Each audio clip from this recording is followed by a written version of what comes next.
Hai sobat, gimana kabar kalian? Semoga disehatkan selalu dan banyak rezekinya, amin.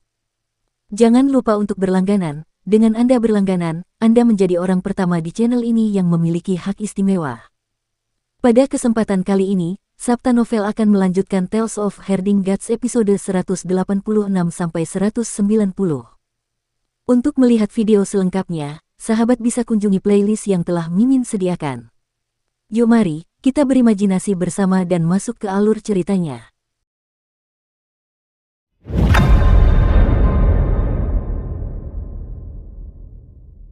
Heaven Wave City, Kinmu dan yang lainnya sedikit berubah ekspresinya. Mereka merasa baru saja lolos dari kawanan serigala dan masuk ke sarang harimau. Jenderal Xiaoyi tersenyum, perintah pengiriman rune Dewa Pemindah Hantu Sekte Gunung Agung memang kuat. Kota Gelombang Surga juga menyerang pantai seberang. Jadi jika ada Dewa Iblis yang membantu mereka, akan ada lebih sedikit korban di kota Gelombang Surga. Linding, kau akan mengikuti mereka. Petugas itu segera mengakuinya. Jenderal Xiaoyi melambaikan tangannya dan membiarkan pasukan melanjutkan perjalanan. Kinmu dan yang lainnya membungkuk dan ketika pasukan telah lewat, perwira Linding tersenyum, adik-adik, mari kita menuju kota Heaven Wave. Ekspresi Kinmu tetap tidak berubah dan berkata, silakan, petugas Lin. Linding tersenyum, Sekte Gunung Agung kalian telah melakukan perbuatan baik dan meskipun hanya ada beberapa dari kalian yang tersisa, kalian masih bisa memanggil Dewa Iblis untuk membantu kami dalam pertempuran. Kalian pasti akan membangun kembali sekte kalian dan bersinar. Meskipun kalian masih cukup muda, aku mengagumi kemampuan ajaib semacam ini. Kinmu tertawa terbahak-bahak dengan wajah penuh kemuliaan, kita berhutang budi pada kata-kata keberuntungan perwira. Itu benar perwira. Saya lihat Anda belum setua itu tetapi kultivasi Anda tinggi, bolehkah saya bertanya apa ranah perwira sekarang? Puncak alam 7 bintang, bagaimanapun, selalu sulit untuk maju ke alam makhluk surgawi.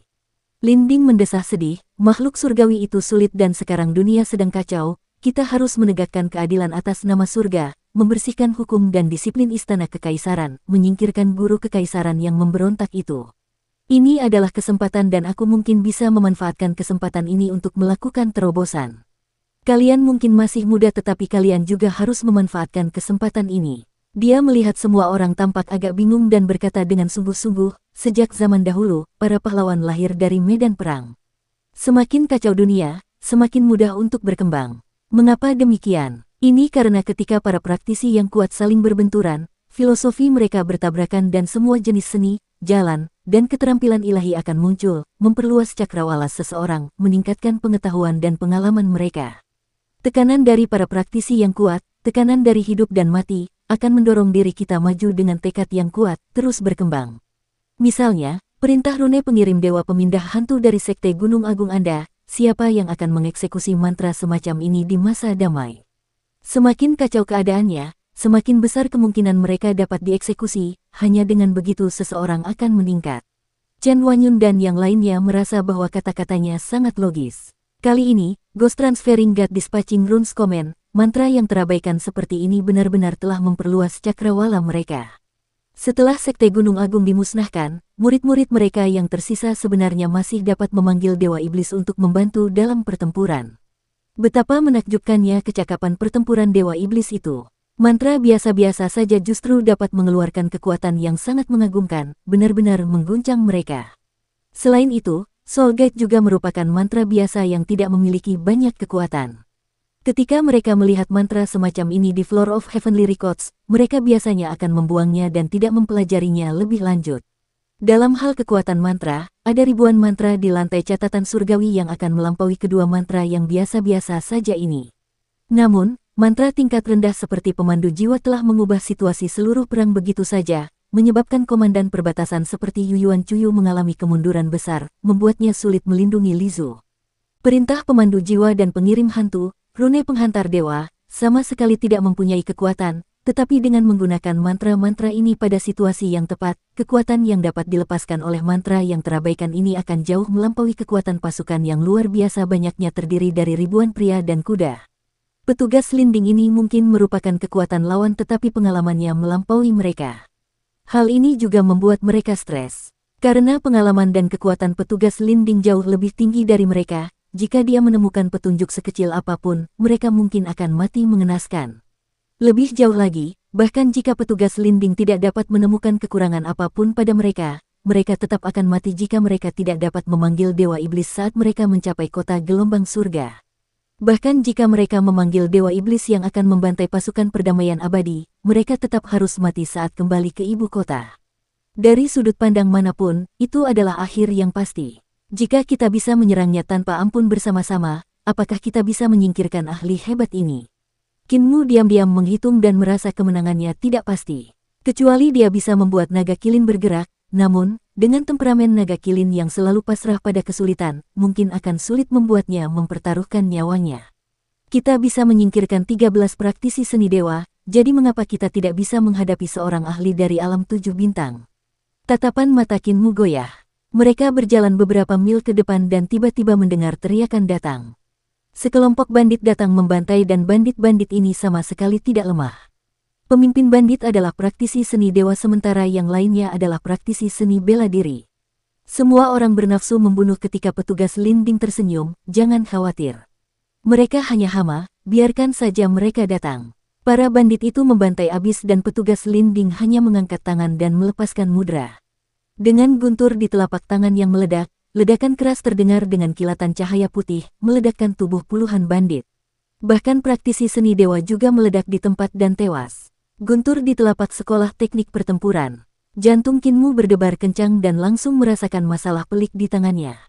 Melawan praktisi kuat dari sekolah teknik pertempuran, serangan diam-diam sama sekali tidak berguna. Mereka semua adalah praktisi seni bela diri dari alam 5 elemen, oleh karena itu jika mereka menyerangnya, mereka paling-paling hanya akan menggaruk punggung petugas Linding dan tidak akan bisa melukainya. Dengan rasa cemas di hati mereka hanya bisa mengikuti petugas Linding menuju kota Heaven Wave. Kinmu bertanya, Jenderal Linding, bolehkah saya bertanya apa latar belakang Jenderal Xiaoyi? Petugas Linding menunjukkan ekspresi kagum dan berkata, Jenderal Xiaoyi adalah putra mahkota negara keadilan yang ada dan setelah negara keadilan yang ada dianeksasi, Kaisar dilantik sebagai raja dengan nama keluarga yang berbeda sementara Jenderal Xiaoyi dilantik sebagai Pangeran Xiaoyi. Sekarang, karena guru kerajaan mengacaukan keterampilan di dunia ini adalah jalan menuju iblis. Ini adalah kesempatan bagi Jenderal Xiaoyi dan dia mungkin bisa membangun kembali kekaisarannya. Kota Heaven Wave sudah di depan mata. Di depan mereka, ada rangkaian puncak gunung yang tak terputus di tepi Sungai Surging. Pegunungan memaksa Sungai Surging untuk berputar di sekitarnya dan kota Heaven Wave dibangun di pegunungan yang memotong Sungai Surging.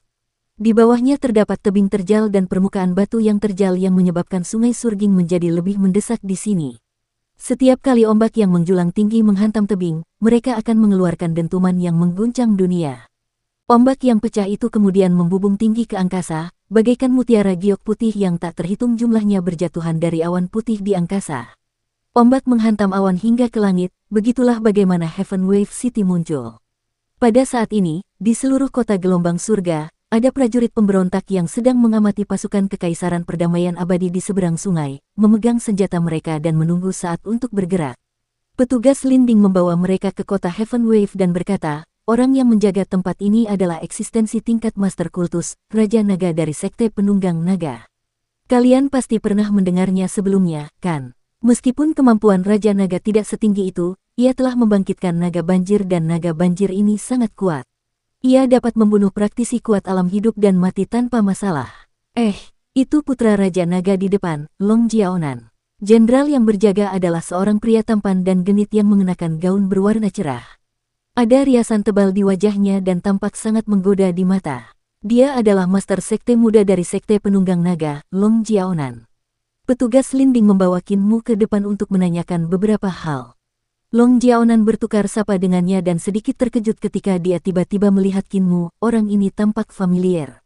Kinmu merasa khawatir di dalam hatinya dan menundukkan kepalanya untuk menyambutnya. Ketika pertama kali memasuki ibu kota, ia telah menaiki kapal yang menuju ibu kota bersama Wei Yong dari makam sungai.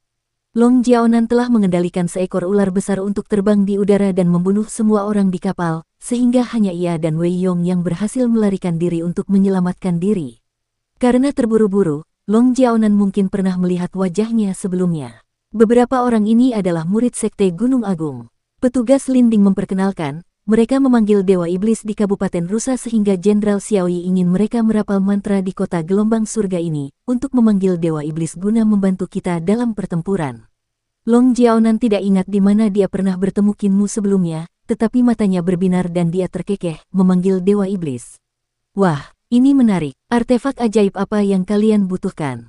Aku akan menyiapkannya untukmu. Qin Mu segera berkata, kita hanya perlu altar pengorbanan tulang putih yang lebarnya 13 kali 13 meter. Altar itu harus dibangun menggunakan tulang dan platform altar harus ditata dengan tengkorak. Rongga mata tengkorak harus menghadap ke atas dan tidak boleh ceroboh. Sungguh merepotkan. Long Jiaonan tersenyum, di masa kekacauan, mayat banyak sekali. Tunggu sebentar, aku akan memerintahkan orang untuk menyiapkan altar pengorbanan. Jika tulangnya tidak cukup, kita akan membunuh beberapa orang untuk menebusnya. Nyawa orang-orang kota Heaven Wave tidak ada artinya. Qin Mu berkata, kami sedang melakukan seni rahasia jadi kami tidak bisa diganggu, oleh karena itu bisakah Jenderal Long? Long Jiaonan menatapnya dengan genit dan Qin Mu merasa bulu kuduknya berdiri.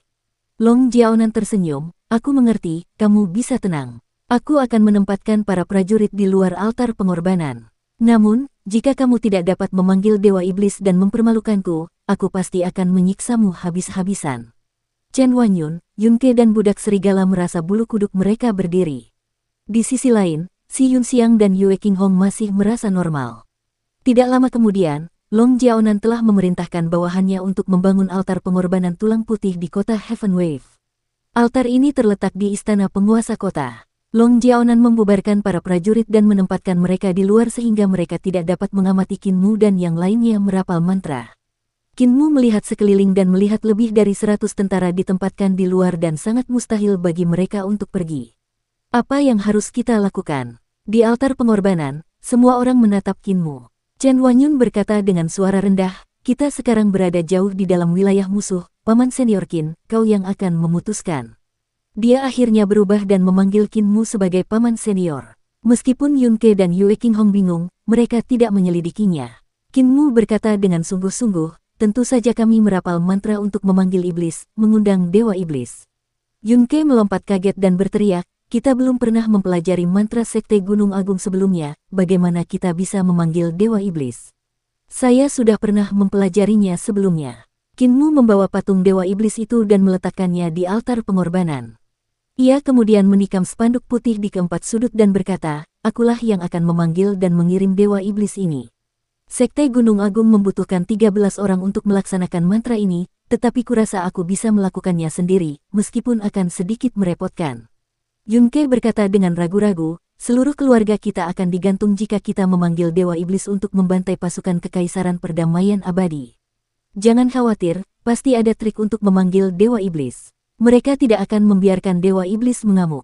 Kalau tidak, orang-orang yang memanggil Dewa Iblis juga akan mati. Tatapan mata Qin Mu goyah dan dia mengembuskan napas samar, jika kita memanggil Dewa Iblis dan menyuruhnya menyerang kota gelombang surga, kurasa kita bisa melarikan diri saat kekacauan terjadi. Kalian jaga sekeliling dan hati-hati dengan semua gerakan, aku akan merapal mantra. Semua orang segera berdiri berjaga di sekitar altar pengorbanan. Qin Mu mengeluarkan harta karun jimat dan melihat rune pada 1024 permukaan, menghafalnya di luar kepala. Dia kemudian melihat rune pada patung Dewa Iblis, membandingkannya satu persatu sebelum bergumam pada dirinya sendiri dengan ragu-ragu dan mulai merapal mantra. Ki vitalnya meledak dan benang-benang ki vitalnya mengangkat 13 harta jimat ke udara, mengelilingi patung Dewa Iblis. Bahasa yang tidak jelas dan kuno terdengar keluar dari rongga hidung dan rongga mulutnya saat ki vitalnya mulai mendorong harta jimat untuk berubah, menerangi rune pada harta jimat satu demi satu. Rune kemudian bersinar ke patung Dewa Iblis, menerangi rune yang tercetak di sekitar patung Dewa Iblis. Chen Wanyun dan yang lainnya bingung. Bahasa yang keluar dari mulut Qin Mu bukanlah bahasa yang biasa mereka gunakan. Bahasa itu sedikit mirip dengan bahasa yang diucapkan Sekte Gunung Agung saat mereka memanggil iblis, tetapi tampaknya lebih dalam. Itu bahasa iblis, kata Si Yunxiang dengan suara rendah. Rune pada patung Dewa Iblis ini menyala satu persatu. Untuk mengendalikan 13 harta karun jimat, seseorang harus menghafal lebih dari 1000 rune dan susunannya. Meskipun Qin Mu belum menguasai kanon komputasi misteri tertinggi, ingatannya telah meningkat pesat sehingga ia dapat mengendalikannya dengan tenang. 1 jam kemudian, lebih dari separuh rune pada patung Dewa Iblis ini telah dinyalakan olehnya.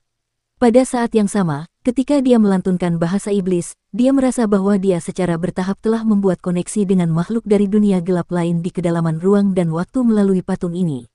Dan pada saat ini, lebih dari 10 Taois membawa patung dewa iblis lainnya dan bergegas ke kota Heaven Wave. Ketika petugas Linding melihat para Taois ini, dia segera menyambut mereka dengan senyuman. Kalian dari Sekte Gunung Agung datang tepat waktu, adik-adik junior kalian saat ini sedang memanggil iblis di kota, sudah cukup lama. Pemimpin Sekte Gunung Agung itu tercengang, adik laki-laki dan adik perempuan. Jenderal ini mungkin tidak tahu bahwa para pengikut Sekte Gunung Agung kita dibagi menjadi 2 kelompok ke daerah rusa untuk mengundang para dewa. Untungnya, kita berhasil mengundang dewa iblis, namun, kelompok pengikut lainnya semuanya telah dibunuh.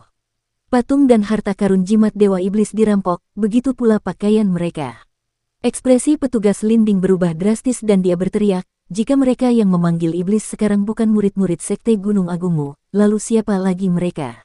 Mata Taois itu berbinar saat mendengar suara samar-samar dari istana penguasa kota dan berkata dengan dingin, aku juga ingin tahu siapa mereka, ini buruk, orang yang memanggil iblis telah membuat koneksi dengan dewa iblis di alam iblis. Ayo cepat, mata Linding berkedut tak beraturan saat dia buru-buru berlari ke arah istana penguasa kota sambil berteriak tegas, Tuan Muda Sekte, cepat berikan perintah untuk mengeksekusi iblis-iblis di istana penguasa kota. Di rumah bangsawan kota, Kinmu merasakan kesadarannya memasuki jauh ke dalam dunia lain melalui patung dewa iblis ini dan kesadarannya menjelajah seluruh kegelapan ini sebelum berhenti tiba-tiba. Di depannya ada ruang dan waktu kegelapan yang tak terbatas. Kemudian, sebuah mata besar yang dipenuhi dengan api merah menyala terbuka dalam kegelapan. Di depan mata ini, dia tampak seperti setitik debu. Di sebelah kiri Kinmu, mata besar lainnya terbuka dan setelah itu, mata lain terbuka di atas kedua mata ini. Pupil mata ketiga mengerut dan tatapannya bergerak perlahan sebelum mendarat di tubuhnya. Orang lemah, kau memanggilku, memanggil Raja Iblis Dutian yang menguasai wilayah Dutian yang tak berbatas. Ketiga mata itu perlahan-lahan naik ke langit dan semakin menjauh dari kesadaran Kinmu, namun, mereka masih sangat besar. Baru sekarang Kinmu menyadari masih ada cahaya di samping tubuhnya, dan dia seperti lampu dalam kegelapan. Ia melihat dirinya berdiri di altar. Altar itu memancarkan cahaya putih dan tampak sangat kecil dalam kegelapan, tampak tidak berarti. Altar dan dia di altar itu tampaknya telah datang ke dunia lain. Kau memanggil kekuatanku. Sebuah suara bergema dari tengah ketiga mata itu, jauh dan tinggi. Suara itu membombardir kesadarannya dan bergetar maju mundur. Kau memanggilku ke duniamu, untuk melakukan pembantaian, untuk bertempur. Kinmu berkata dengan rendah hati, oh Raja Iblis Dutian yang agung, aku berdoa untuk keturunanmu. Aku akan mengorbankan ribuan nyawa yang kuat untukmu, semua praktisi seni ilahi dari kota gelombang surga. Ketiga mata itu tiba-tiba terbakar dan terdengar suara yang menggetarkan bumi, sesuai keinginanmu. Altar pengorbanan di bawah kaki Kinmu tiba-tiba menyala dan sinarnya menyebar ke segala arah. Dalam sekejap, seluruh kota gelombang langit muncul dalam kegelapan. Kinmu melihat sekeliling dan jantungnya berdebar kencang. Seluruh kota Heaven Wave berada di bawah pandangannya dan semua orang di kota Heaven Wave berada di matanya. Setiap tindakan dan apa yang mereka kenakan semuanya ada di matanya, hingga ke detail terkecil. Setelah itu, sosok manusia mulai menghilang satu demi satu dari kota dan hanya para praktisi seni dewata yang tersisa di kota. Mereka yang menghilang dari kota itu adalah praktisi seni bela diri yang belum mencapai alam 6 arah dan orang-orang biasa. Orang-orang ini tidak benar-benar menghilang dari kota gelombang surga dan sebaliknya, Raja Iblis Dutian ini sedang menegaskan pengorbanannya. Kinmu buru-buru menunjuk ke arah naga kilin di samping altar dan berkata, naga kilin ini bukan bagian dari pengorbanan yang dipersembahkan kepada Raja Iblis Dutian yang agung. Diam, suara yang mengerikan dan menyeramkan keluar dari balik ketiga mata itu. Kinmu melihat tiga mata besar lainnya berputar di balik ketiga mata ini, kau tidak punya hak untuk memerintah Raja Iblis Dutian. Aku akan meminjam kesadaranmu untuk turun ke kota ini. Kinmu tiba-tiba merasakan tubuhnya menjadi kaku dan tidak dapat bergerak saat kekuatan yang sangat mengerikan melonjak dari dunia lain. Gemuruh, getaran hebat menjalar dari sekeliling altar pengorbanan. Cahaya darah membumbung tinggi ke langit, mencapai beberapa ratus meter dan saat Kinmu bermandikan cahaya darah, dia bisa merasakan kekuatan mengerikan turun ke dunia ini melalui kesadarannya dan melonjak menuju tubuh patung Dewa Iblis. Rune pada permukaan patung Dewa Iblis itu seperti mata aneh yang dengan panik menyerap energi yang mengalir dari dunia lain. Permukaan patung Dewa Iblis itu retak terus-menerus dan serpihan kayu meledak ke segala arah. Patung Dewa Iblis ini menjadi semakin besar saat cahaya pekat keluar dari retakannya. Daging samar-samar terlihat tumbuh di bagian dalam patung Dewa Iblis yang terbuat dari kayu. Dalam sekejap mata, patung Dewa Iblis di altar telah tumbuh puluhan meter tingginya dan masih terus tumbuh. Kinmu hanya merasakan kesadarannya terbelah. Tidak hanya energi Raja Iblis Dutian yang turun, kesadaran Raja Iblis Dutian juga datang membombardir. Itu adalah kesadaran yang menyeramkan, menakutkan, dan mudah tersinggung. Ini membuat kesadaran Kinmu menjadi tidak berarti di hadapan kesadaran yang menakutkan ini, seolah-olah dia bisa dihancurkan kapan saja. Sifat Raja Iblis ini sangat kejam dan dia tidak peduli apakah Kinmu hidup atau mati.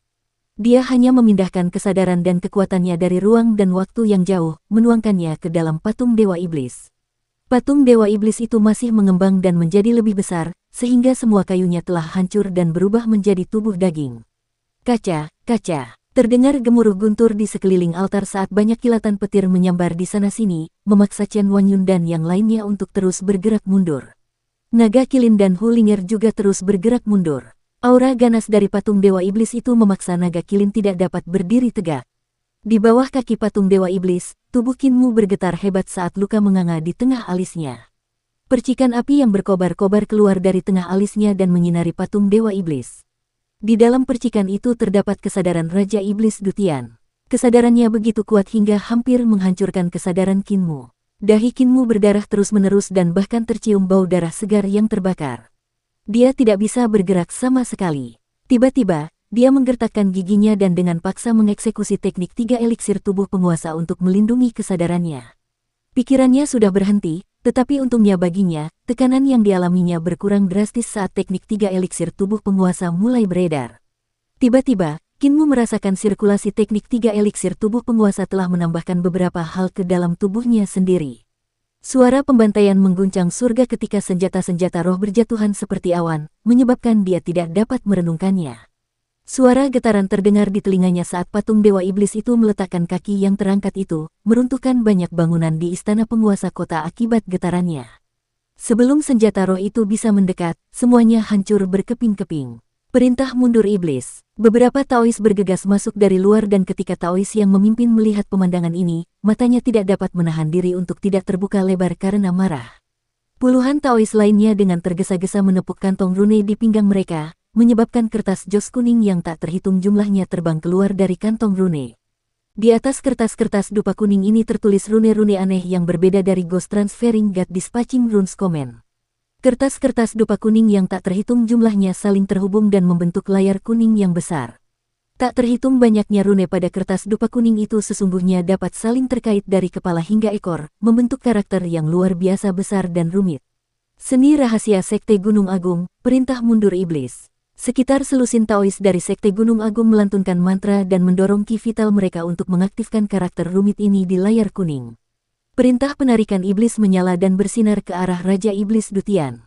Tepat saat Devil Withdraw Command bersinar ke tubuh Dutian Devil King, mata Dutian Devil King terbuka satu persatu dan kilatan petir melesat keluar dari tatapannya, mencabik-cabik Devil Withdraw Command.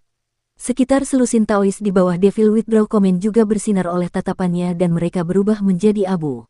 Namun, saat perintah mundur iblis bersinar ke tubuh Raja Iblis Dutian, Kinmu langsung merasakan jantung alisnya tiba-tiba menjadi ringan dan seolah terbebas dari beban berat. Dia mendapatkan kembali kendali atas tubuhnya dan buru-buru mundur. Masih ada beberapa teka-teki di hatinya. Dewa Iblis yang dipanggilnya ini tampaknya sedikit berbeda. Dia sama sekali tidak mendengarkannya. Dia sangat kejam dan sama sekali tidak peduli apakah dia hidup atau mati. Dewa Iblis yang dipanggilnya ini mungkin bukan Dewa Iblis biasa. Mari kita mundur. Kinmu segera mendatangi yang lain dan berteriak, naga besar, tunjukkan wujud aslimu dan bawa kami keluar dari kota ini. Naga Kilin meraung dan gelombang panas langsung menyapu, menghempaskan Yue Qinghong dan Yun Ke. Chen Wanyun dan budak serigala kehilangan pijakan dan mundur beberapa langkah sementara tubuh si Yun Xiang hanya bergoyang dan tidak bergerak mundur sama sekali. Tubuh naga Kilin membesar dan membesar, dengan api sungguhan berkobar di sekujur tubuhnya. Ia langsung berubah menjadi makhluk besar yang panjangnya lebih dari 400 kaki. Tingginya bahkan lebih tinggi dari menara kota dan saat tubuhnya bergerak, udara di sekitarnya meledak terus-menerus karena terkompresi. Kinmu terbang dan datang ke sisi Yue Qinghong dan Yun Ke dengan cepat untuk menangkap mereka berdua. Dengan langkah kakinya yang cepat, dia datang ke sisi naga Kilin dan melompat ke punggung naga Kilin. Chen Wanyun dan Si Yun Xiang juga melompat dan Qin Mu berteriak, lari. Lari secepat mungkin. Awan api tumbuh di bawah kaki naga kilin dan membubung ke langit. Pada saat ini, mereka mendengar suara Raja Iblis Dutian datang dari belakang mereka, menggetarkan udara, lari. Kemana? Akhirnya, seseorang telah memanggilku, aku tidak memberikan mantra Dutian dengan sia-sia. Aku akan membangun altar pengorbanan di sini dan membangun jalan untuk memanggil tubuh asliku, untuk memanggil orang-orang Dutianku. Hahaha, kalian semua akan menjadi kerangka di altar pengorbananku. Tangannya yang besar meraihnya dan udara di sekitarnya hampir membekukan naga kilin yang berlari di udara. Naga kilin mendorong kekuatan sihirnya dan awan api mengamuk namun dia tidak bisa bergerak sama sekali. Saat Raja Iblis Dutian hendak mencengkeram mereka, tiba-tiba terdengar suara auman naga. Seorang pria paruh baya menunggangi seekor naga banjir dan menerkam dengan ganas. Dengan tubuhnya melingkari Raja Iblis Dutian, naga banjir itu memuntahkan petir dan api ke wajah Raja Iblis Dutian. Sementara itu, lelaki paruh baya itu berdiri di atas kepala naga banjir, menusuk kepala Raja Iblis Dutian dengan cahaya pedang yang menyala di tangannya. Qin Mu dan yang lainnya terbebas dari belenggu dan naga kilin segera terbang ke langit, bergegas keluar kota. Qin Mu menghela napas lega, Raja Naga dari Sekte Penunggang Naga ada di sini. Pada saat ini, terdengar teriakan memilukan. Naga banjir tingkat Master Sekte benar-benar ditarik dengan paksa oleh Raja Iblis Dutian, yang pukulannya membuat naga banjir dan Raja Naga dari Sekte Penunggang Naga memuntahkan darah dan jatuh ke belakang. Rah! Keempat wajah Raja Iblis Dutian membuka mulut mereka dan berteriak sekuat tenaga. Gelombang suara yang mengguncang bumi melonjak keluar, menyebabkan banyak orang berdarah dari semua lubang mereka. Tubuh naga kilin juga bergoyang karena raungan itu dan tiba-tiba kedua belas mata Raja Iblis Dutian menyala terang. Dengan kilatan petir yang saling terkait, mereka menyapu dari segala arah, mengiris banyak ahli di kota gelombang surga yang menerkam. Naga kilin juga terkena di pantatnya dan menggeram kesakitan, jatuh dari langit. Beruntung baginya, kulitnya tebal sehingga dia tidak terbunuh oleh tatapan Raja Iblis Dutian. Naga kilin mendarat di kota dan tubuhnya menyusut saat dia tersandung. Qin Mu dan yang lainnya buru-buru turun dari punggungnya hanya untuk melihat Raja Iblis Dutian menyapu semua ahli di istana penguasa kota sambil terkekeh. Akulah yang telah memberikan perintah rune pengiriman dewa pemindah hantu, kalian yang lemah tidak akan memikirkannya, benarkan? Aku akan menggunakan mayat kalian untuk membangun altar pengorbanan besar agar tubuh asliku turun. Orang-orang Dutianku akan turun ke dunia ini. Yue Qinghong tercengang dan bergumam, akademisi, iblis macam apa yang telah kau panggil? Qin Mu juga sedikit tercengang, aku juga tidak tahu, ayo kita pergi cepat, Long Jiaonan akan datang. Mereka segera membawa naga kilin untuk keluar. Naga kilin telah mengalami cedera sehingga kakinya tidak dapat digerakkan. Hulinger melompat ke punggung Qin Mu dan segera membaca mantra untuk memanggil tornado, menyapu naga kilin ini ke dalam pusaran angin dan membawanya. Sementara itu, di belakang mereka, kota Heaven Wave yang dibangun di pegunungan di tepi sungai runtuh. Saat Raja Iblis besar itu bertarung dengan banyak praktisi kuat di kota itu, ia sebenarnya punya waktu luang untuk menggunakan daging dan tulang orang-orang yang ia bunuh untuk membangun altar pengorbanannya. Tulang-tulang dan tengkorak berdarah terus-menerus beterbangan di udara dan mendarat di bawah kakinya, membentuk lapisan dengan sangat cepat.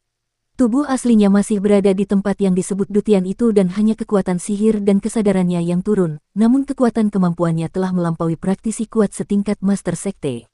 Di kota itu, Raja Naga dari Sekte Penunggang Naga bukanlah satu-satunya ahli tingkat Master Kultus. Ada juga praktisi kuat lainnya dari alam hidup dan mati serta alam jembatan ilahi. Namun, bahkan ketika mereka menyerang bersama-sama, mereka tidak berdaya melawan Raja Iblis Dutian dan terluka satu demi satu. Adapun tentara yang ditempatkan di kota, ribuan praktisi seni dewa semuanya terluka oleh raungan Raja Iblis Dutian dan yang tak terhitung jumlahnya terbunuh oleh 12 tatapan Raja Iblis Dutian. Kota itu kacau balau dan banyak sekali prajurit yang berlarian menyelamatkan diri dalam kerumunan yang tak terkendali dan beberapa bahkan melompat langsung ke sungai, namun, mereka semua hancur berkeping-keping di tebing gunung oleh gelombang besar sungai Surging. Para prajurit di kota itu biasanya adalah murid dari setiap sekte dan tidak memiliki disiplin seperti yang mereka miliki di militer. Ketika mereka menghadapi sesuatu yang mengerikan seperti ini, mereka langsung hancur dan tidak memiliki semangat sama sekali. Sama sekali tidak mungkin bagi angkatan bersenjata mereka untuk bekerja sama dan menjebak Raja Iblis Dutian menggunakan formasi. Ketika Qin Mu mengikuti kanselir Basan ke daerah di luar tembok besar untuk mencari pengalaman, kekuatan gabungan dari 800 praktisi padang rumput yang kuat dapat melemahkan seni bela diri Kanselir Basan, tebing roh surgawi, yang memaksanya mundur lagi dan lagi. Kanselir Basan adalah seorang praktisi kuat tingkat master sekte dan bahkan terpaksa mundur. Dengan ribuan praktisi seni dewa dan praktisi seni bela diri di kota Heavenwave, jika mereka bekerja sama satu sama lain, mereka mungkin akan mampu melawan Raja Iblis Dutian untuk waktu yang singkat. Namun, setiap sekte seperti selembar pasir lepas, tidak dapat dikumpulkan bersama. Melarikan diri demi hidup mereka lebih penting. Kinmu menoleh ke belakang dan melihat Long Jiaonan mengejar dengan putus asa, namun, sepertinya dia tidak mengejar mereka. Oh benar, Long Jiaonan juga sedang berlari untuk menyelamatkan diri. Kinmu menyadari sesuatu. Ledakan, getaran yang mengerikan meledak dari benturan para praktisi yang kuat. Bangunan-bangunan runtuh dan hancur di udara sementara Kinmu dan yang lainnya terangkat ke udara oleh getaran yang mengerikan itu. Banyak orang mengayunkan anggota tubuh mereka dan terbang ke segala arah. Boom, boom. Saat mereka masih di udara, beberapa getaran mengerikan datang dan Kinmu memuntahkan darah terus-menerus. Dia buru-buru mengambil Hulinger dari ranselnya dan memeluknya erat-erat agar Hulinger tidak mati karena getaran itu. Ketika getaran keempat datang, Kinmu mendengus dan mengeksekusi teknik 3 eliksir tubuh penguasa. Tubuh dan jiwanya segera menjadi sangat kuat tetapi dia masih terpukul. Gedebuk, Kinmu jatuh ke tanah dan jatuh beberapa kali sebelum akhirnya berhenti. Ia jatuh ke dalam hutan dan angin kencang bertiup melewati puncak hutan, memotong banyak sekali tajuk pohon. Itulah akibat dari seni ilahi dari para praktisi kuat kota gelombang surga. Darah mengalir keluar dari sudut mulut Kinmu dan matanya terbuka lebar saat dia merasakan sesak di dadanya. Setelah beberapa saat, dia tiba-tiba terengah-engah dan dia mendengar suara letupan dari dadanya. Dadanya pasti terluka. Dia terengah-engah dan mengeluarkan Hulinger dari dadanya. Hulinger juga terluka cukup parah dan pingsan. Kinmu buru-buru mengeluarkan botol giok dari tas taotinya. Menjepit mulutnya hingga terbuka, dia menuangkan beberapa tetes air liur naga ke dalam mulutnya. Setelah beberapa saat, Hulinger perlahan-lahan terbangun dan linglung. Dia kemudian berkata dengan nada terisak, "Aku telah kehilangan naga besar." Naga kilin mengalami kesulitan berjalan sehingga Hulinger memanggil tornado dengan mantranya dan membiarkan naga kilin ini duduk di tornado, sehingga naga kilin itu dapat melayang di udara. Beberapa getaran yang telah terjadi sebelumnya menghancurkan mantranya dan menerbangkan naga kilin itu jauh-jauh. Kinmu menghiburnya, "Tidak apa-apa, naga besar itu hanya terluka di pantat dan dia akan sembuh sendiri, meskipun aku khawatir dia mungkin tidak bisa mencapai lukanya untuk menjilatinya. Selain itu, aku juga kehilangan Chen Wanyun dan yang lainnya. Naga besar sangat berharga." Hulinger terisak, Chen Wanyun dan yang lainnya tidak berguna. Kinmu bangkit dan mengalirkan ki vitalnya, mengeluarkan darah yang keluar dari dadanya. Dia kemudian menggendongnya dan berkata, "Ayo kita cari mereka." Tepat saat dia mengatakan itu, tubuhnya menjadi kaku. Suara pohon tumbang terdengar dari kedalaman hutan dan seekor ular besar perlahan-lahan merayap keluar dari hutan, mendorong pohon-pohon tumbang dari kedua sisi. Ular besar itulah yang menghancurkan kapal yang ditumpangi Kinmu dan Wei Yong saat mereka menuju ibu kota. Makhluk besar yang dibesarkan Long Jiaonan. Keke, keke. Batuk-batuk keras terdengar dari kepala ular itu. Kinmu mengangkat kepalanya dan melihat seorang pria tampan berpakaian acak-acakan duduk di atas kepala ular itu sambil batuk dan memuntahkan darah. Dukung terus channel YouTube Sabta Novel.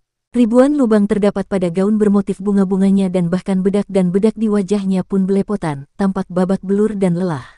"Kau telah menghancurkan kota gelombang surga, telah menghancurkan sekte penunggang naga milikku." Long Jiaonan berdiri dengan gemetar dari kepala ular besar itu, tampak menangis tetapi tidak menangis. Tatapannya tertuju pada tubuh Kinmu dan Kinmu menggigil ketakutan saat ia terus melangkah mundur selangkah demi selangkah. Long Jiaonan adalah seorang ahli dan telah berhadapan dengan pasukan berkuda dan anak panah serta para penjaga pedang di luar ibu kota. Bahkan mereka tidak berhasil menahannya dan membiarkannya lolos tanpa cedera. "Siapa sebenarnya kamu?" Ular mahkota bunga besar itu mengangkat kepalanya dan menatap Kinmu. Long Jiaonan berteriak, "Apakah guru kekaisaran perdamaian abadi mengirimmu?" Kinmu tidak mengatakan sepatah kata pun dan bergerak mundur ke sisi sebuah pohon besar, tiba-tiba tubuhnya menghilang dalam sekejap saat dia bersembunyi di balik pohon. Long Jiaonan menjerit dan mengulurkan tangannya ke depan untuk meraih. Energi vitalnya berubah menjadi tangan besar dan menghancurkan pohon besar itu menjadi berkeping-keping. Namun, tidak ada jejak Kinmu di balik pohon besar itu. Long Jiaonan menjadi panik dan mengangkat tangannya ke depan. Tanah bergetar terus-menerus saat paku-paku batu tajam menusuk keluar dari tanah. Dalam radius puluhan meter, ada paku-paku batu semacam ini di mana-mana, mengubah area itu menjadi hutan batu. Lari, kamu tidak bisa lari. Ular besar itu merayapi tubuhnya dan menghancurkan semua paku batu saat ia bergerak maju.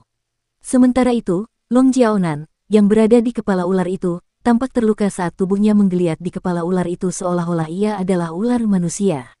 Setelah menggeliat beberapa saat, kepalanya tiba-tiba terbelah dan kemudian wajahnya.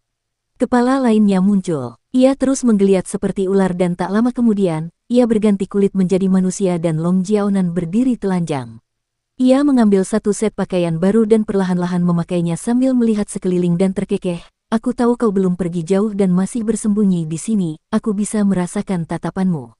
Kau mengagumi tubuhku. Sekitar 300 meter darinya, Kinmu berjongkok di mahkota pohon besar dan menatap tubuh Long Jiaonan yang telah melalui transformasi. Sekte penunggang naga memang memiliki teknik yang aneh untuk benar-benar dapat melepaskan kulitnya sendiri dan berubah menjadi tubuh baru. Namun, bukankah mereka mengatakan Long Jiaonan adalah putra Raja Naga Sekte Penunggang Naga?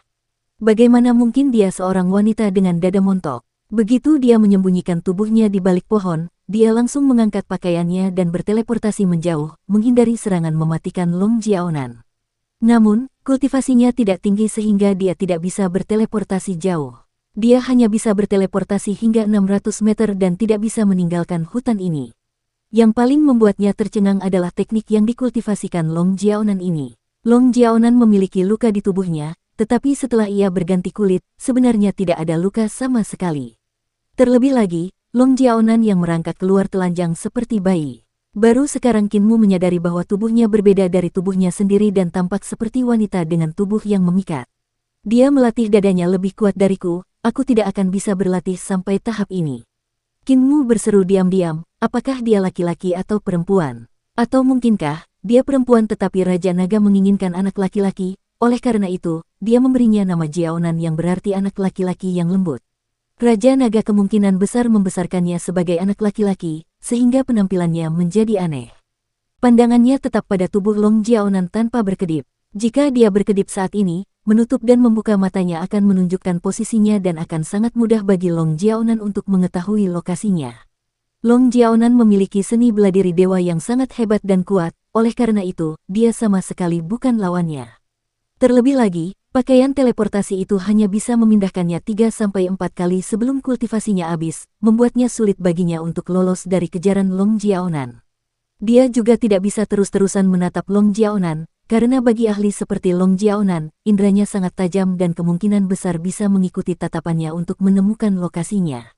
Long Jiaonan masih mengenakan pakaiannya dengan perlahan sambil membelakangi Kinmu. Tiba-tiba bulu kuduknya berdiri tegak saat dia terkekeh, kau menatap leherku. Apakah leherku terlihat bagus? Pupil mata Kinmu mengecil, dan bulu kuduk Long Jiaonan yang merinding pun berangsur-angsur mengecil. Dia sudah memastikan lokasi pasti Kinmu. Kinmu mengangkat pakaiannya dan sebuah ledakan terdengar di dekat telinganya. Sosoknya menghilang dalam ledakan seni ilahi. Kemeja Long Jiaonan setengah terkancing dan dia segera menarik telapak tangannya. Ular besar itu membawanya dan merayap dengan kecepatan tercepatnya, tetapi mereka tidak menemukan jejak Kinmu. Dia tiba-tiba mengangkat kepalanya dan melihat seseorang berlari kencang di langit sambil menginjak udara. Kamu tidak bisa lari. Ular-ular besar di bawah kakinya menyemburkan gas iblis dan naik ke udara, mengejar Kinmu. Di udara, mereka berdua melihat pemandangan di kota Heaven Wave dan tercengang. Mereka melihat kota yang dibangun di gunung itu telah hancur total, dan di tempatnya ada altar pengorbanan yang terbuat dari darah dan tulang. Raja Iblis Dutian berdiri di altar pengorbanan dan bertarung dengan dua orang. Salah satunya adalah Raja Naga dari Sekte Penunggang Naga yang bersama naga banjirnya sementara yang lainnya adalah eksistensi tingkat Master Sekte di alam jembatan ilahi. Kedua orang ini berada dalam bahaya besar dan bisa dibunuh oleh Raja Iblis Dutian kapan saja. Bahasa iblis yang keluar dari mulut Raja Iblis Dutian jauh lebih dalam daripada bahasa iblis yang digunakan Kinmu untuk memanggilnya. Di atas kota Heaven Wave, langit berputar dan melengkung. Tiba-tiba, guntur bergemuruh dan kilat menyambar saat langit terbelah dan samar-samar memperlihatkan ruang kegelapan. Di dalam ruang gelap itu, tampak ada sesuatu yang bergerak dan tiba-tiba, sesosok hantu dengan dua kepala dan dua mata terbang keluar dari pusaran yang berputar dengan dahsyat itu. Bogeyman berhenti di udara dan berteriak dua kali ke arah pusaran air. Berdengung, Bintik-bintik hitam yang tak terhitung jumlahnya menyembur keluar dari pusaran itu dan menutupi seluruh langit dengan warna hitam saat mereka menyerbu menuju kota gelombang surga. Itulah setan surgawi Dutian. Puluhan ribu iblis surgawi berdatangan dari Dutian dan para iblis surgawi itu saling membunuh. Mayat mereka jatuh dari langit seperti hujan dan menumpuk di altar pengorbanan, menyebabkan altar pengorbanan di kota Heaven Wave menjadi semakin besar. Hujan darah mulai turun dari langit. Ada juga beberapa iblis surgawi yang memiliki posisi lebih tinggi memegang tongkat kerajaan saat mereka turun dari langit. Mereka mendarat di altar pengorbanan di kota Heaven Wave dan melantunkan bahasa iblis kuno dan sulit dipahami saat mereka mengelilingi altar pengorbanan. Rune megah yang tak terhitung jumlahnya langsung muncul di langit di atas altar pengorbanan, yang sangat terang. Aku mungkin telah menciptakan bencana yang bahkan lebih besar daripada melumpuhkan seluruh Imperial Chollege, pikir Qin Mu dalam hati sambil sudut matanya berkedut. Long Jiaonian juga ragu-ragu sejenak dan pusaran yang saat ini berada di atas kota Heaven Wave telah menjadi jalan menuju dunia lain. Setan-setan surgawi yang menyerbu keluar dari pusaran itu semakin kuat dan gerombolan setan surgawi membanjiri dari langit. Pergilah, rakyatku Dutian, tinggalkan dunia gelap kita yang runtuh ini dan menuju dunia baru. Raja Iblis Dutian berdiri di altar pengorbanan dan membuka 8 lengannya untuk menyambut para iblis surgawi yang turun sambil berteriak dengan suara yang mengguncang dunia, "Datanglah, rakyatku. Dunia baru ini tidak sepi seperti Dutian, ada wanita cantik, makanan tak terbatas dan orang-orang yang menjaga dunia ini semuanya lemah, mari kita injak-injak mereka." Long Jiaonan melihat ayahnya sendiri sudah berada di bawah kaki Raja Iblis ini. Bahkan naga banjir yang dibesarkan ayahnya tergeletak di tanah, tidak bisa bergerak. Sementara itu, eksistensi lain dari level Master Kultus telah dipenggal. Kepalanya dipenggal oleh Raja Iblis Dutian yang mengangkatnya tinggi-tinggi di tangannya. Apakah sekte penunggang naga benar-benar akan tamat? Kesedihan melanda hatinya. Gerombolan iblis surgawi di langit jatuh seperti hujan dan menyerang para prajurit yang melarikan diri ke segala arah. Qin Mu juga terlempar dari langit dan jatuh ke tanah dengan beberapa kali hentakan. 6 hingga 7 iblis surgawi jatuh di sekelilingnya dan perlahan-lahan berdiri. Qin Mu tidak asing dengan gerombolan setan surgawi. Dia telah melakukan perjalanan melalui reruntuhan besar bersama kepala desa di malam hari dan bertemu dengan gerombolan setan surgawi ketika dia mencari desa bebas, dan dia juga telah membunuh cukup banyak dari mereka. Tubuh gerombolan iblis surgawi ini kuat dan tumbuh dalam berbagai bentuk dan ukuran, yang berbeda dari manusia. Selain itu, mereka mengolah ki iblis dan ahli dalam pertarungan jarak dekat dan mantra. Seni ilahi mereka aneh tetapi tidak serumit manusia.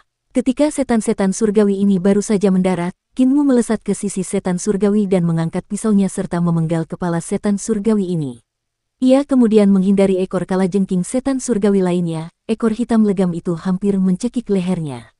Qin Mu menusukkan jari-jarinya ke depan dan pedang pelindung junior menembus ekor kalajengking yang belum ditarik oleh iblis surgawi. Dengan tangannya yang lain, ia mengeksekusi mudra kebebasan iblis surgawi. Ia menarik jiwa iblis surgawi yang mendekatinya keluar dari tubuhnya, menghancurkan jiwa itu menjadi berkeping-keping. "Kamu tidak!" Setan surgawi berkepala sapi menunjuk ke arahnya dan berteriak, "Yunala, Maya Bulu Jinao di Dinuo Jia Hong prajurit, aku ingin menantangmu. Ayo, lakukan!" Qin Mu berteriak dan ki vitalnya meledak saat dia mengeksekusi teknik 3 eliksir tubuh penguasa. Iblis surgawi berkepala sapi itu meraung dan bergegas dengan langkah cepat sambil menyeret pisau besar dan panjang yang panjangnya 10 meter.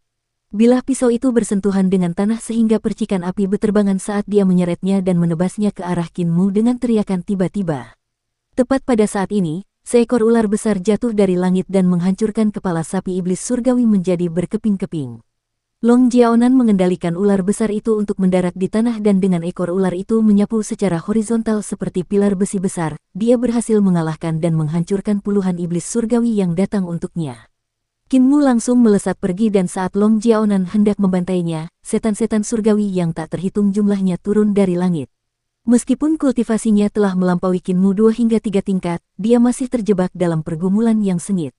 Qin Mu juga terperangkap dalam penyergapan. Hulinger segera memanggil tornado yang berputar di sekitar mereka tetapi masih ada setan surgawi yang dapat menyerbu tornado dan menerkam mereka.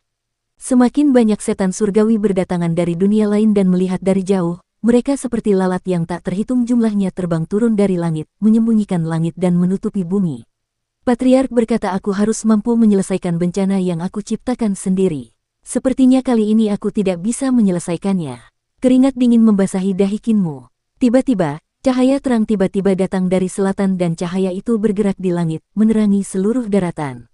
Cahaya itu semakin terang saat bergerak dari selatan. Kemanapun cahaya itu lewat, setan surgawi yang tak terhitung jumlahnya akan jatuh dari langit tanpa kepala mereka. Kinmu mengangkat kepalanya untuk melihat dan terguncang. Lampu-lampu itu adalah kelompok pedang. Kelompok pedang dibentuk oleh pedang yang tak terhitung jumlahnya. Mustahil untuk menghitung dengan tepat berapa jumlah pedangnya. Sementara itu, di tengah kelompok pedang, ada ribuan peluru pedang yang masih berputar terus-menerus. Peluru pedang itu seperti bulan dan saat berputar, pedang terbang-terbang terus-menerus dan membunuh semua iblis surgawi di langit dengan segala macam bentuk pedang. Kelompok pedang itu terlalu luas, cahaya yang dipancarkan oleh masing-masing pedang sangat menyilaukan dan mungkin ada beberapa juta pedang di sini. Dengan semua cahaya yang terkumpul, itu benar-benar pemandangan yang luar biasa. Sekalipun para setan surgawi dari Dutian menyembunyikan langit dan menutupi bumi dengan selubung hitam, langit segera cerah kembali setelah gerombolan pedang yang menyilaukan menyapu mereka, hanya menyisakan mayat-mayat yang tak terhitung jumlahnya berjatuhan dari langit. Di kota Heaven Wave, ekspresi Dutian Devil King berubah drastis dan berteriak. Dia mempercepat proses pemanggilan tubuh aslinya dan ratusan suara iblis surgawi di sekitar altar menjadi sangat keras dan jelas, menggunakan bahasa iblis dan mayat yang tak terhitung jumlahnya untuk memanggil tubuh asli Dutian Devil King. Udara bergetar hebat saat sebuah kaki besar terjulur dari dunia lain. Ada api iblis yang membakar di sekitar kaki ini yang membakar langit menjadi merah tua.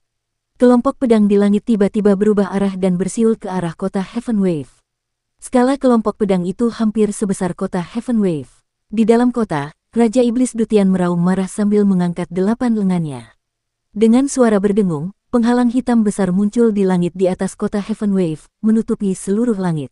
Dalam sekejap, suara-suara yang menusuk telinga terdengar tak terhitung jumlahnya, menyebabkan banyak orang berdarah dari telinga mereka. Itulah suara ketika pedang terbang bertabrakan dengan penghalang hitam Raja Iblis Dutian. Suara-suara berdenting itu praktis meledak pada saat yang sama, oleh karena itu tidak ada telinga yang bisa menahan suara itu. Kinmu juga tuli dan tidak bisa mendengar suara apapun. Setan-setan surgawi yang tak terhitung jumlahnya di sekitarnya juga menutup telinga mereka dan berjongkok di lantai dengan rasa sakit yang tak tertahankan. Di daerah Ordo Bela Diri di seberang pantai, banyak sekali prajurit Eternal Peace yang berjaga melawan serbuan gerombolan iblis surgawi, dan semuanya kacau balau. Suara-suara yang dikeluarkan dari tabrakan antara cahaya pedang dan penghalang gelap juga menyebabkan rasa sakit yang luar biasa bagi banyak prajurit di sini. Namun, karena jaraknya jauh, rasa sakit itu masih dapat mereka tanggung. Suara ploping terdengar dari permukaan sungai. Itu berasal dari para setan surgawi yang terbang ke tepi seberang dan tertiup keluar dari langit, jatuh ke sungai. Di menara kota daerah Ordo Bela Diri, seorang jenderal tua berambut putih menunjukkan ekspresi keheranan. Guru Kekaisaran, seorang ahli hebat telah pergi ke pantai seberang.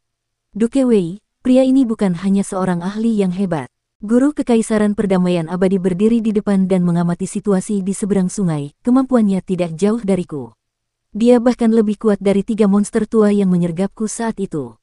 Adipati Wei menunjukkan ekspresi bingung. Dia mengamati kelompok pedang yang bersaing melawan Raja Iblis Dutian dan melihat tubuh asli Raja Iblis Dutian di langit yang sudah memiliki setengah kakinya di dunia ini sambil bertanya dengan bingung, siapa yang memanggil Raja Iblis ini? Bukankah ini terlalu berlebihan? Apakah orang-orang dari perbatasan selatan ini benar-benar merendahkan diri hanya untuk mendapatkan kemenangan? Guru Kekaisaran Perdamaian Abadi menggelengkan kepalanya, dengan kehadiranku, Raja Iblis Dutian tidak akan bisa turun ke dunia ini. Sebaliknya, orang yang memanggil Dewa Iblis ini telah melakukan jasa besar untuk perdamaian abadi kita. Bukankah kota gelombang surga baru saja hancur seperti itu? Prajurit kita tidak perlu berdarah-darah. Jika itu aku juga akan memilih melakukan ini demi nyawa prajurit kita. Adipati Wei menghela napas, guru kerajaan, inilah sebabnya mereka tidak memahamimu dan berkata kau mengikuti jalan setan. Guru Kekaisaran Perdamaian Abadi berjalan keluar dari menara kota dan menuju ke kota gelombang surga di tepi seberang sambil tersenyum. Alasan mereka berkata seperti itu adalah karena aku telah memengaruhi kepentingan mereka. Kelebihan dan kekuranganku bukanlah apa yang dapat dinilai oleh orang-orang saat ini, hanya orang-orang dari ratusan dan ribuan tahun kemudian yang dapat menilai kelebihan dan kekuranganku. Selain itu, di mataku, mereka sudah mati. Di kota Heaven Wave, Raja Iblis Dutian mendengus pelan. Daging di 8 telapak tangannya menjadi berantakan. Serangan pedang yang tak terhitung jumlahnya itu sungguh mengerikan, dia tidak mampu menahan kekuatan yang datang dari pedang-pedang itu. Jika tubuh aslinya muncul, dia tentu bisa menahannya, tetapi tubuh ini hanya berubah dari kayu. Kinmu telah memanggilnya dengan suara iblisnya, tetapi kekuatan Kinmu terlalu lemah. Energi yang dapat dia transfer melalui Kinmu terlalu sedikit dan tidak cukup untuk melawan praktisi kuat yang mengendalikan pedang terbang yang tak terhitung jumlahnya. Pada saat ini, dia melihat seorang pria parubaya berjalan dari seberang sungai. Raja Iblis Dutian merasakan ketakutan di hatinya dan hendak mengerahkan sedikit kekuatan ketika dia tiba-tiba melihat cahaya pedang terbang langsung ke wajahnya. Seberapa menakjubkan serangan pedang ini! Serangan pedang ini mengandung prinsip yang sangat mendalam dalam jalur pedang, melepaskan hasrat membunuh dari jalur pedang transformasi hingga batas maksimalnya. Itu seperti menyingkapkan lukisan yang sangat bagus di depan matanya. Untuk dapat melihat lukisan ini, dia bisa mati tanpa penyesalan. Jadi dia meninggal. Kepalanya terpenggal oleh cahaya pedang ini dan kepala yang menumbuhkan 4 wajah dan 12 mata menggelinding dari lehernya. Guru Kekaisaran Perdamaian Abadi mencabut pedangnya dan berjalan menuju kota gelombang surga. Gerombolan iblis surgawi di kota itu masih menguasai altar pengorbanan. Ketika mereka melihat pria parubaya ini, entah berapa banyak iblis surgawi yang langsung menyerbu maju, menerkam Guru Kekaisaran Perdamaian Abadi. Yang terjadi selanjutnya adalah runtuhnya mayat besar Raja Iblis Dutian. Penghalang hitam itu juga hancur dan hancur di udara. Pedang terbang yang tak terhitung jumlahnya yang menyerang penghalang hitam tiba-tiba bergerak mundur dan kembali menjadi peluru pedang. Di langit melayang ribuan peluru pedang, yang masing-masing berukuran sebesar ibu jari, berputar-putar. Pada saat ini, sebuah peti terbang dari kejauhan dan tutup peti kayu itu terbuka. Peluru pedang yang tak terhitung jumlahnya terbang kembali ke dalam peti kayu itu dengan suara berdenting dan berdebar. Guru Kekaisaran Perdamaian Abadi memandangi peti kayu itu dan tampak tenggelam dalam pikirannya saat dia berdiri di sana tanpa bergerak. Tanpa ada seorang pun yang mengurus altar pengorbanan, pemanggilan yang menegangkan itu pun terhenti dan pusaran yang membesar di langit itu pun langsung berhenti membesar sebelum berangsur-angsur mengecil. Tubuh asli Raja Iblis Dutian sudah tertancap di kakinya dan terpaksa menarik kakinya kembali. Raungan yang sangat tidak rela dan marah samar-samar terdengar dari kedalaman langit. Di luar kota Heaven Wave, Kinmu juga mendongak untuk melihat peti kayu di udara dan memperlihatkan ekspresi curiga. Peti ini terlihat sangat familiar. Sepertinya peti ini ada di bengkel pandai besi di desa. Peti kayu itu juga diisi dengan pelet berwarna perak. Nenek Si bahkan memberitahuku bahwa itu bukanlah pelet pedang dan itu adalah pelet perak biasa. Dia bahkan mengatakan bahwa kakek bisu tidak akan sekaya itu. Dia melihat setiap peluru pedang masuk ke dalam peti kayu itu. Peti kayu itu perlahan jatuh dan dia segera berlari ke tempat peti kayu itu mendarat. Peti kayu itu turun dan menghilang di sebidang hutan. Kinmu bergegas menghampiri dan melihat seorang tetua berpakaian katun yang membawa tungku penempaan di punggungnya. Di tangannya ada peti kayu dan penderitaan terlihat di seluruh wajahnya. Itu adalah kerutan yang tertinggal oleh waktu. Ketika sesepuh berpakaian katun melihat dia tertabrak, dia menyeringai lebar dan tidak ada lidah di mulutnya. Kakek bisu. Kinmu segera bergegas mendekat dan merentangkan kedua lengannya untuk memeluk tetua berpakaian katun itu. Ia ingin memeluknya, tetapi tetua ini bagaikan gunung terberat di dunia dan ia sama sekali tidak mampu mengangkatnya. Kinmu tertawa kegirangan dan mengerahkan seluruh tenaganya tetapi dia masih tidak mampu memeluknya. Bisu memberi 2 dan meletakkan dadanya ke bawah. Kinmu akhirnya bisa memeluknya dan berputar 2 kali sebelum melempar sesepuh ini ke tanah. Bisu mendarat di pantatnya dan berdiri untuk menepuk debu dari pantatnya. Dia memberi 2 sinyal yang berarti kamu terlalu nakal. Kakek bisu, mengapa kau juga meninggalkan desa? Bagaimana kau bisa ada di sini? Kinmu terkejut sekaligus gembira saat ia bertanya dengan cepat, kau begitu kuat tadi. Apakah pil pedang di dada itu ditempa olehmu? Siapa lagi yang datang bersamamu? Aduh, Saat bisu mengeluarkan suara, dia juga membuat isyarat tangan. Alisnya membentuk-bentuk bosan dan menempelkan kedua telapak tangannya di samping wajahnya untuk berpura-pura sedang tidur sebelum tiba-tiba merentangkan 2 jari untuk membuat bentuk berjalan. Tangannya bergerak cepat dan ekspresinya juga berubah ribuan kali dalam hitungan napas, membuat mata Kinmu silau. Kakek bisu, pelan-pelan saja, aku tidak bisa mengikutimu. Di mana kakek tuli? Kenapa dia tidak mengikutimu? Si bisu menunjukkan ekspresi senang dan memberi isyarat sebentar. Maksudnya dia telah menyelinap keluar desa secara diam-diam dan tidak memberitahu siapapun. Kinmu mengedipkan matanya dan tersenyum, kau tidak tahu, aku bertemu kakek jagal dan kakek buta, dan juga nenek Si. Mereka sudah meninggalkan desa. Si bisu tercengang dan tertawa 2 kali. Dia mengangkat peti kayunya ke arah Kinmu, memberi isyarat agar dia membantu membawa peti itu.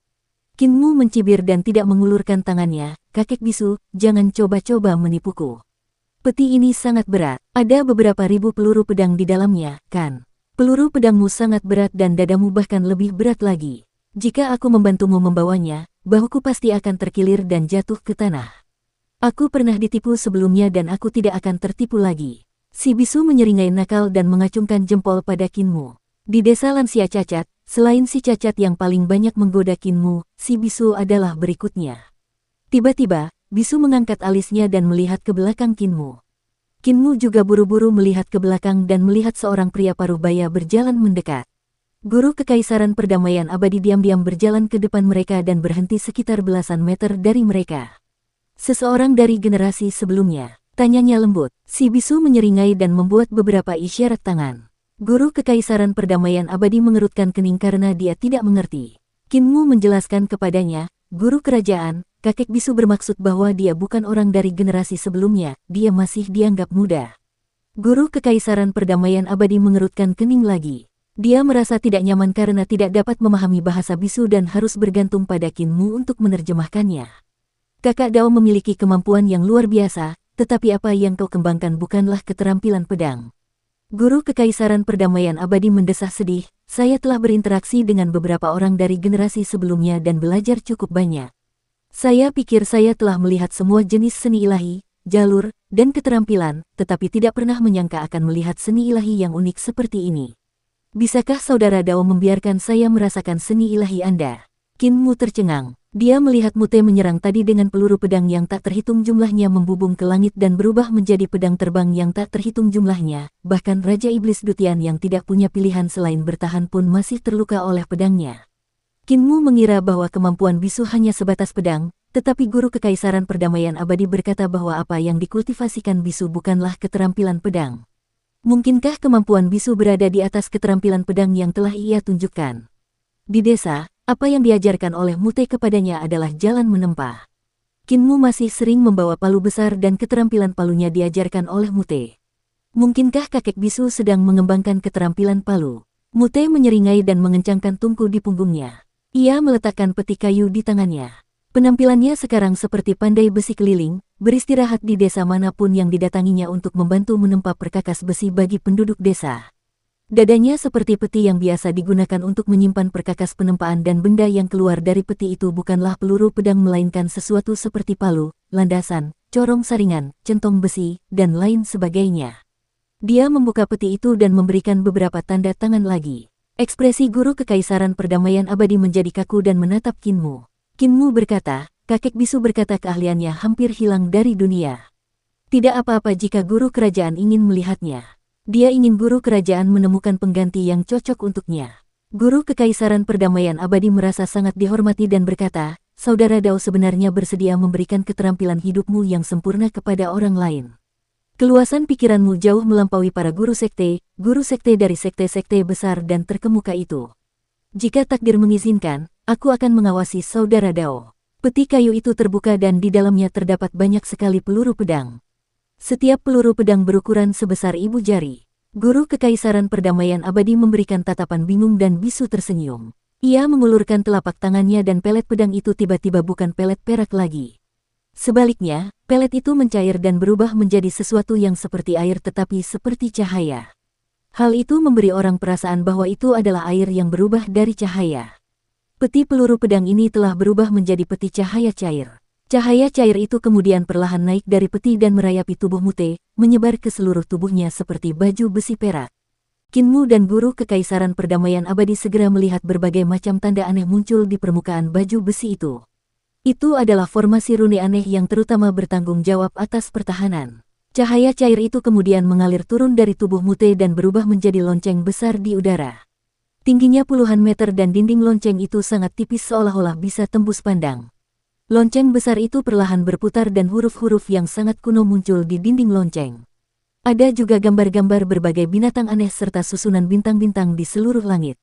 Suara desisan. Lonceng besar itu berubah menjadi cahaya yang mengalir dan seekor naga perak muncul dan berputar di sekitar mereka.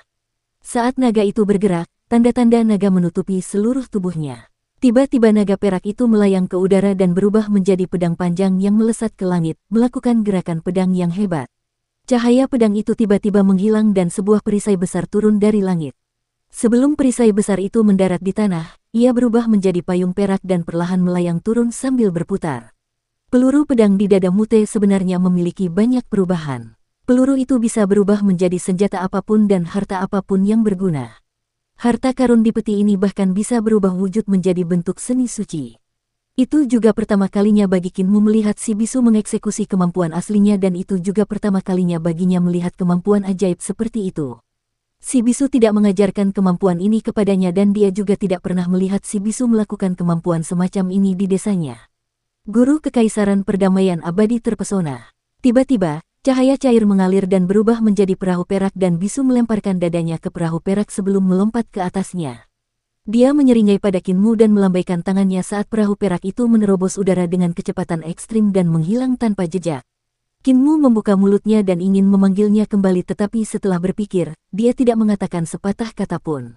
Setelah beberapa saat, Guru Kekaisaran Perdamaian Abadi menghela napas basi dan berseru, kemampuan yang luar biasa, kemampuan yang luar biasa.